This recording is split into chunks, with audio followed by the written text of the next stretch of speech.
Hi, everybody. We welcome you into Mountaineer football team headquarters. We are in Fort Worth. Tony Caridi along with the coach, Dwight Wallace. West Virginia's game is in Waco tomorrow night, but the team's staying here about an hour away in Fort Worth, Texas. Coach Wallace, this is going to be interesting, isn't it? This is a whole entirely new-looking Baylor team from the one that we saw a year ago, and certainly different than when Art Briles was their coach. Yeah, and what's scary is even back when they were the real Baylor that we remember, they were so much better in Waco. So we know we're going into a buzzsaw down there. I mean, these guys are young, they're aggressive.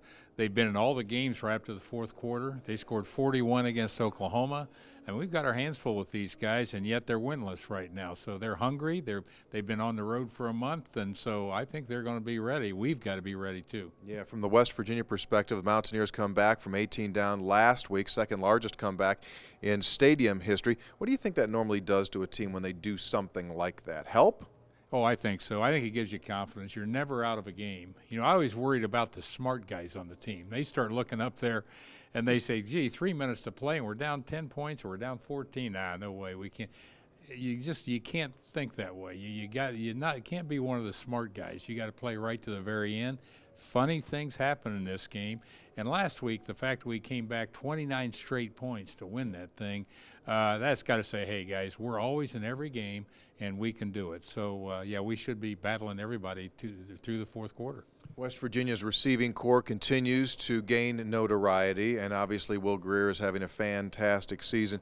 From your perspective as a former quarterback, as a former offensive coordinator, a former quarterback's coach, what's the next step on the rung for these guys? What else do they do now? Well, see, we're going to get a test tomorrow. These guys are this defensive coordinator is kind of a riverboat gambler.